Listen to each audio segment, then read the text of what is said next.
Ju përshëndes zonja dhe zotrin, ju ftoj të na ndiqni, jemi spostuar në këndin e të ftuarit, do të flasim me Nikola Kedhi, është këshilltar i grupit parlamentar të Partisë Demokratike, por edhe antar i departamentit Brain Gain Partisë Demokratike, ekspert i financave, njohës i mirë edhe i çështjeve ndërkombëtare, sepse do të ndalemi në çështje të rëndësishme ndërkombëtare dhe si çfarë pritshmërish ka Partia Demokratike, se si do të reflektohen edhe në Ballkan apo në Shqipëri.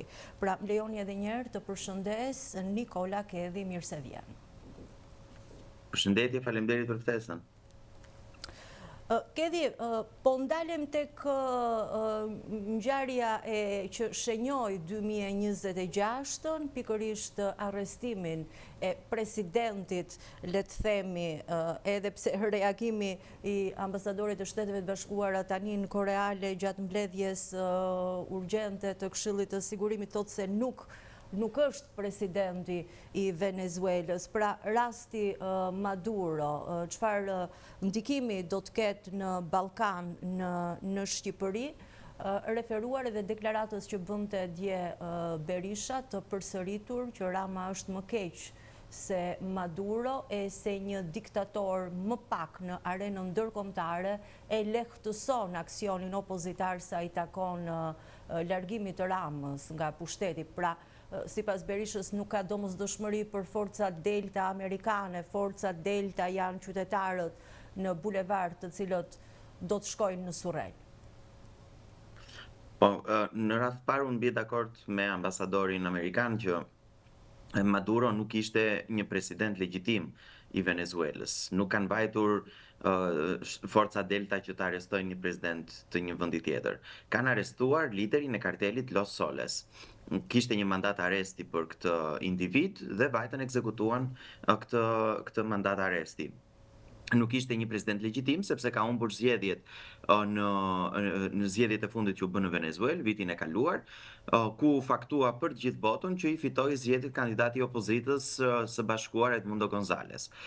Nuk e njohun si president legjitim në atë kohë Shtetet e Bashkuara të Amerikës, Maduro, nuk e njohun as vendet e Bashkimit Evropian, as Kanadaja, as Australia dhe asnjë vend i botës së lirë. Ndaj në këtë aspekt edhe nga çështja ligjore kishte një mandat arresti, vajtën e ekzekutuan edhe e çuan të ballafaqohet me drejtsinë, ashtu siç kanë bërë me shumë terroristë të tjerë apo lider kartelesh apo antar kartelesh droge. Së dyti, që të kuptojmë këtë operacion që ndodhi në Venezuelë këtë fundjavë, do duhet të sjellim në vëmendje gjithë kontekstin, cili është konteksti në cilin zhvillohen ngjarjet. Sot prej shumë kohësh jemi në një botë në tranzicion, në një rend gjeopolitik në tranzicion.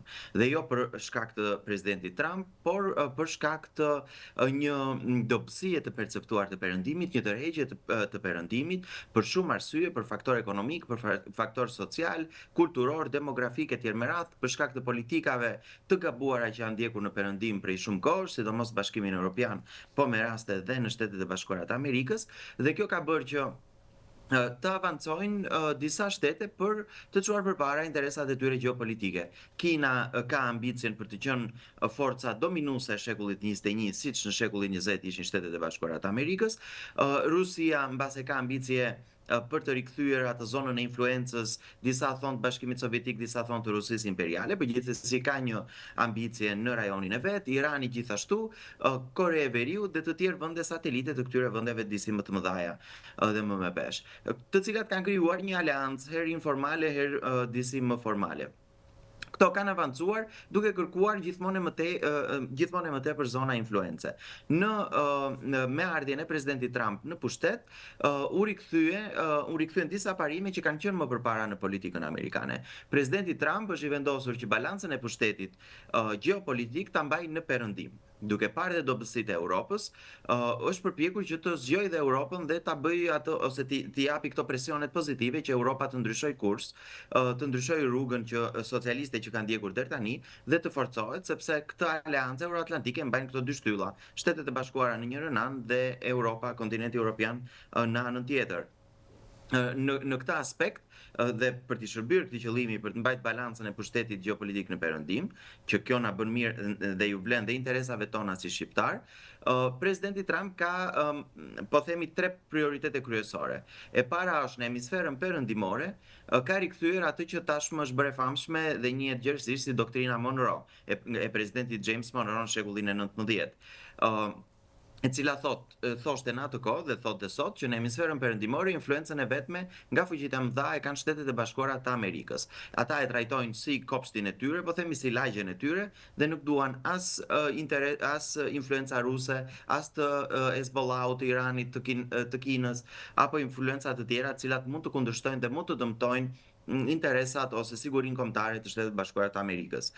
Kjo nuk është një doktrinë e re, ka qenë që në kohën e presidentit Washington, presidentit të parë të Shtetit Bashkuara, në kohën e John Adamsit, të Monroe, që u formalizua në një doktrinë zyrtare, më pas me Trumanin, me John Kennedy gjithashtu, ish referuar disa herë kësaj doktrine, Reagan e kështu me radhë. Pra kjo është e para. E dyta është fokus më i madh në Azi, për të kufizuar mundësitë ose lëvizjet e Kinës, dhe e treta është ajo që përmenda edhe pak përpara, zgjimi i Europës, forcimi i Europës, shtysa presione pozitive për Europën që të forcohet ekonomikisht, ushtarakisht, nga ana e energjisë, nga ana kulturore e tjerë me radhë, për t'i bërë ballë Rusisë. Tani, në të gjithë këtë panoram ka një lajm shumë të mirë për ne si shqiptar, sepse në dokumentin e sigurisë kombëtare që kaloi në Kongres dhe u firmos dhe nga presidenti Trump, duke u kodifikuar në ligj, dhe që ka një mbështetje bipartizane, duhet thënë, Ballkani në një farë mënyrë është marrë nën ombrellën amerikane.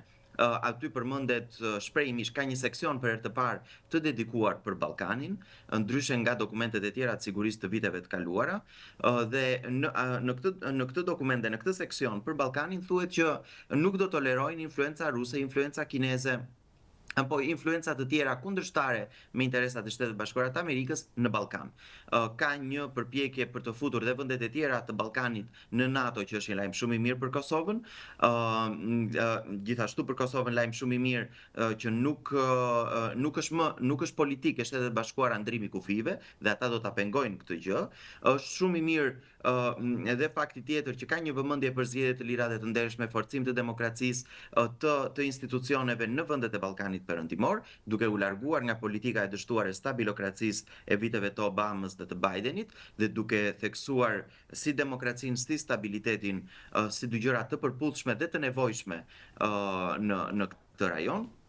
Ndaj është lajm i mirë që teksa bota rikonfigurohet, të gjithë kërkojnë zonat e tyre të influencës, Shtetet e Bashkuara janë rikthyer shumë të fuqishme në arenën ndërkombëtare, me një vendosmëri që nuk e kanë pasur sidomos dekadën e fundit, dhe Ballkani është, po themi, në mbrojtjen e tyre dhe në interesat e tyre kombëtar.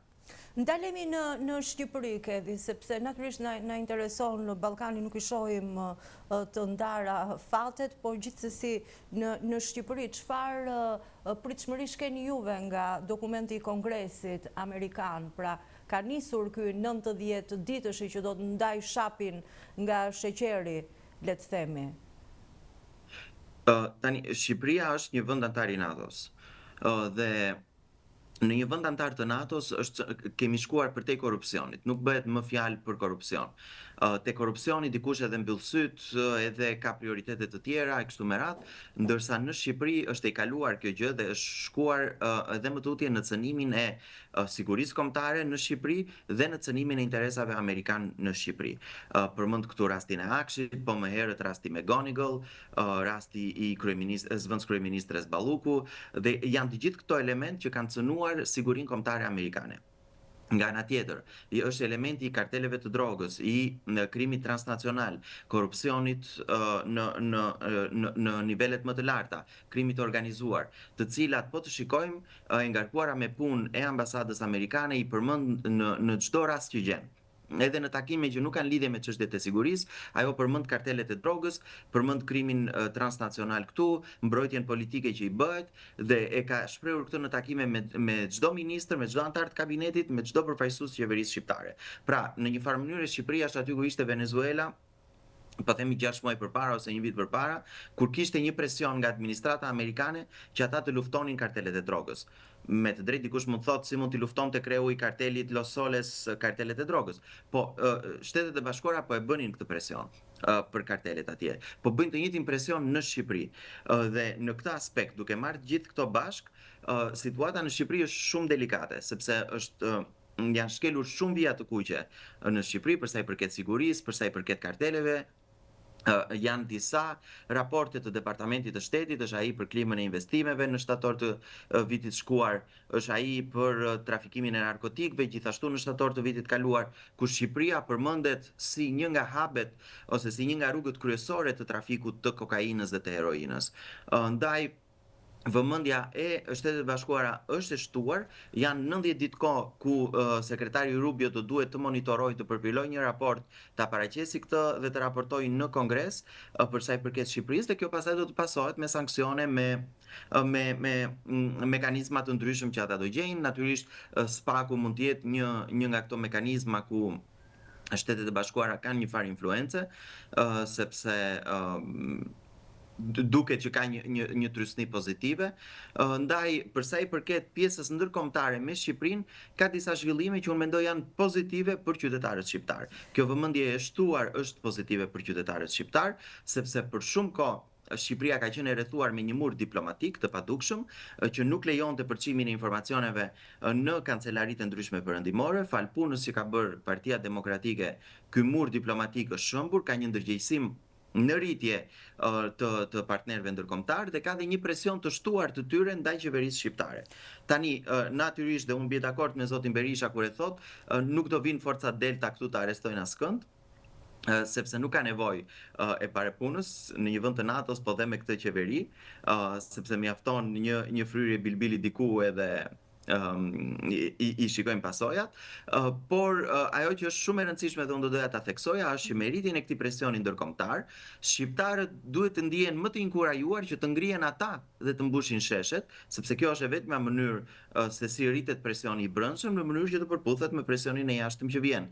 Dhe unë jam i bindur nëse neve ngrem në të njëjtin nivel si presionin e jashtëm që po vjen në rritje gjithmonë më shumë, me presionin e brendshëm të qytetarëve shqiptar që mbushin në mënyrë të vazhdueshme, të qëndrueshme bulevardin, sheshet dhe atë revoltën që shpreh në kafene ta shpreh në rrugë, mendoj se kjo qeveri i ka ditët e numëruara. Zoti Kedi, ju në ditët e fundit të 2025-s keni marrë pjesë vetë personalisht në forumet e Senatit Amerikan, kanë qenë aty prezent ekspert parlamentar nga 70 vende të ndryshme të botës dhe ju keni konstatuar se është diskutuar për Shqipërinë, krimi transnacional, sfidat gjeopolitike, ndërgjegjësimi partnerëve, pritshmëritë, tani dua të ndalem pak tek pritshmëritë e ndërkombëtarëve nga forca politike më e madhe opozitare në vend dhe pritshmëritë e qytetarëve nga Partia Demokratike. Po, ishin në fillim të dhjetorit kanë qenë 2 evente, 2 forume të rëndësishme. I pari ishte forumi i ndërkombëtar internacionales demokrate ndërkombëtare dhe i dyti ishte një forum i sigurisë i përvitshëm që mbahet në Senat, në Senatin e Shtetit Bashkuara. Tek të dyja është diskutuar dhe për Shqipërinë, bashkë me kolegët e Partisë Demokratike dhe tek i dyti ku mora pjesë si pjesë e Partisë Demokratike dhe si drejtuesi i Institutit Konservator, është diskutuar për Ballkanin në përgjithësi, për çështjet e sigurisë në Europë dhe natyrisht kam pas rastin që të diskutoj dhe për Shqipërinë, dhe me kongresmen, me senator në komisionet e jashtme të 2 këtyre dhomave të Kongresit Amerikan, dhe është kjo që thash që për Ballkanin ka një vëmendje të shtuar dhe ky është një lajm shumë i mirë, sepse janë kaluar këto vijat e kuqe që përmenda, për sa i përket sigurisë, karteleve e kështu me radhë. Natyrisht unë sërish e përsëris, nuk do vi asnjë helikopter këtu i forcave Delta. Ndaj pritshmëria është e madhe për shqiptarët. E kuptojnë shumë mirë të gjithë partnerët tanë që shqiptarët janë të trembur, të lodhur, nuk ka qenë thjesht në këto 12 vite, por tani që janë krijuar kushtet si asnjëherë më përpara në këto 12 vite, ka një pritshmëri që ata të shikojnë si në Serbi, si në vende të tjera, që shqiptarët të dalin në rrugë, të protestojnë, atë revoltën mos ta shprehin në biseda të vogla, në kafe apo kudo tjetër, po ta shprehin aty ku duhet, aty ku vlen revolta, aty ku vlen protesta. Dhe ndaj në këtë aspekt pritet që të rritet ky presioni i së brendshmi, në mënyrë që më pas të rritet dhe presioni i jashtëm, edhe më tej.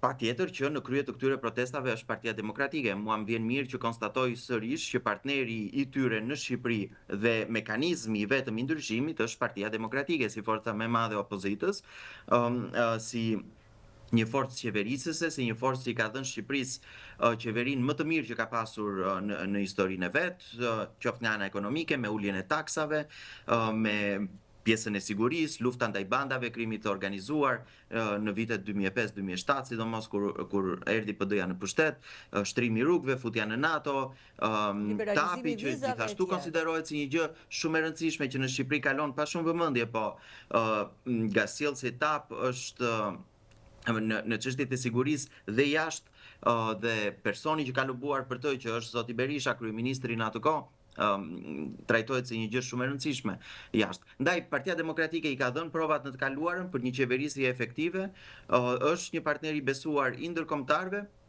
dhe është mekanizmi që do siguroj rotacionin. Patjetër që Partia Demokratike, duke parë dhe situatën ku është vendi, kërkon një qeveri teknike, siç kam parë këto ditë dhe këto javët e fundit që kërkojnë shumë forca opozitare, në mënyrë që të krijohen mekanizmat për të garantuar zgjedhje të lira dhe të ndershme. Ndaj qytetarët shqiptar që ngrihen në protestë, ngrihen në radh të parë kundër kësaj qeverie për të drejtat e tyre që shkelen për ditë, që nga mungesa e ujit, e dritave, e sigurisë në rrugë, e sigurisë juridike, e sigurisë fiskale, po ngrihen edhe për të kërkuar një mekanizëm që të garantojë zgjedhje të lira dhe të ndershme. Më pas është faza e dytë, se për këtë do votojnë shqiptarët. Unë shpresoj shumë dhe kam besimin e plot që do votojnë Partinë Demokratike.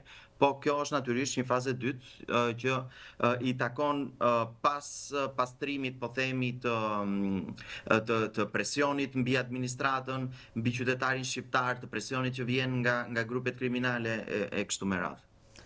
Po, ju flisni për qeveri teknike, keni përpiluar se jeni edhe pjesë e departamentit Brain Gain, shfletova pak kushtetutën e vlerave të së djathtës, ku ju e cilësoni si doktrinën zyrtare të saj, dhe ndër të tjera nënvizoni jo vetëm rotacion, por ndërtim shteti, vizion afatgjat për Shqipërinë moderne. Me pak fjalë, zoti Kedhi, çfarë keni parasysh?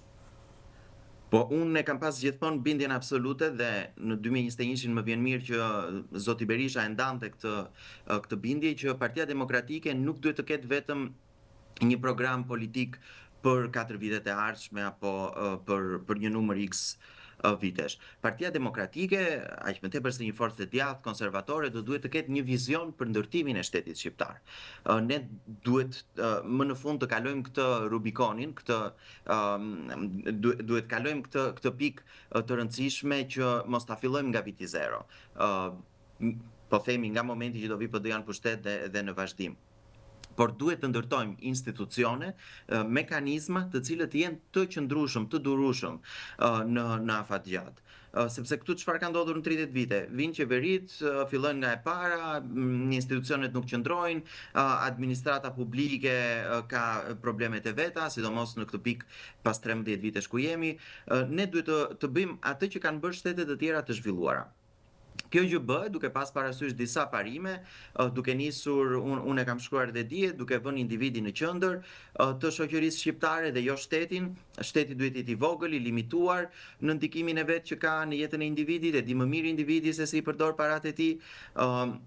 Individi duhet ketë mekanizmat e duhur për t'ia dalë përpara, qoftë në anën e edukimit, qoftë në tregun e lirë. Ne duhet të ndërtojmë mekanizmat që tregu i lirë të funksionojë, jo shteti të ndihmojë disa kompani të cilat më pas kthehen në kompani gjigande dhe kanë një pushtet shumë të madh edhe mbi shtetin. Pra, të gjithë këto janë element të cilët ne si të djathtë mendojmë që duhet të jenë në qendër të çdo shoqërie të fortë, të qëndrueshme, sepse individi i fortë krijon familjen e fortë, familja e fortë më pas krijon komunitetet e forta dhe shumësia e këtyre komuniteteve të forta krijon një shoqëri, një shtet, një komb të fortë.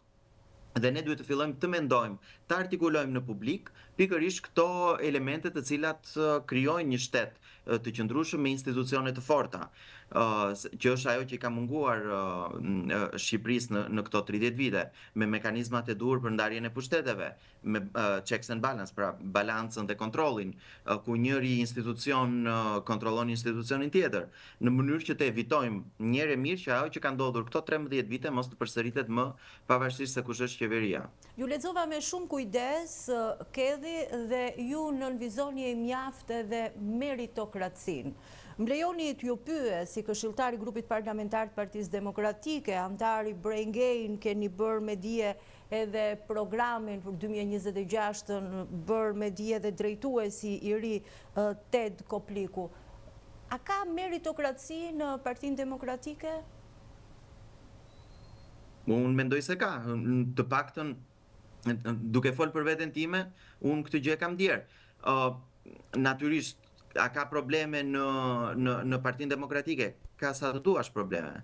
Por unë mendoj të paktën nga sa kam perceptuar nga zoti Berisha në këto 4 vite që është në interesin e tij, është në interesin e Partisë Demokratike, është në interesin e demokratëve që të ketë procese transparente, të ketë meritokraci në mënyrë që gjërat ecin përpara, sidomos në përgatitjen e PD-s për qeverisjen e ardhshme. Vazhdon të ketë probleme, pa diskutim, po cili është ai grupim që nuk ka probleme.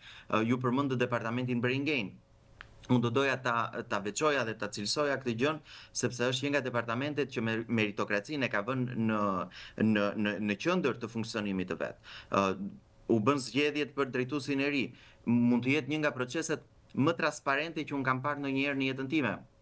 I bëri gjithi online me mekanizmat e duhur për garantimin e fshehtësisë së votës dhe gjithë këto elemente të tjera. Votuan antarët e departamentit Brain Gain nga gjithë vendet e botës ku ata janë, sepse nuk janë vetëm në Shqipëri normalisht, dhe ne dham edhe një shembull se si mund votohet dhe nga diaspora në një mënyrë transparente. Në atë numër të kufizuar antarësh që ka departamenti normalisht, po janë, dhe mua më vjen shumë mirë sepse e shikoj edhe brenda të rinjve, politikanëve të rinj që janë në Partinë Demokratike, që është kjo dëshira, është ky vullneti për t'i bërë gjërat si duhet në Partinë Demokratike. Dhe mjaft të shikojmë që hapësirat janë. Unë nuk mbaj mend që zoti Berisha apo dikush tjetër nga antarët e kryesisë apo të grupit parlamentar të ketë thënë jo për ndonjë projekt që ka propozuar qoftë departamenti në tërësi apo qoftë antar të caktuar të departamentit Brain Gain. Dhe mendoj e njëjta gjë vlen edhe për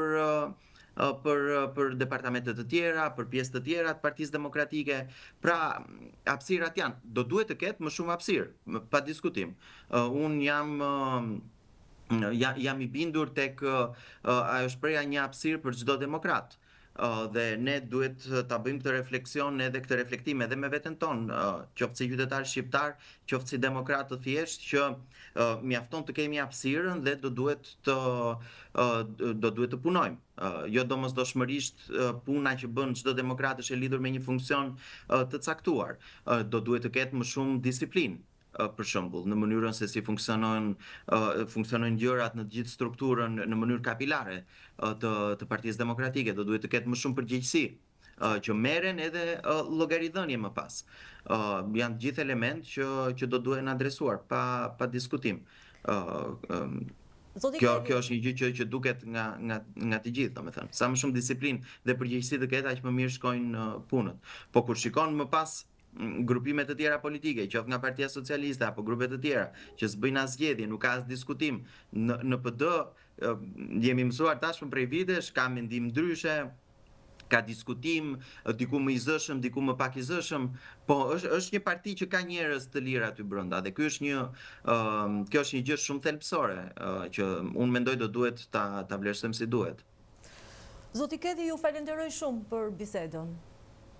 Faleminderit ju, ishte Edhe ju urojmë kënaqësi. suksese.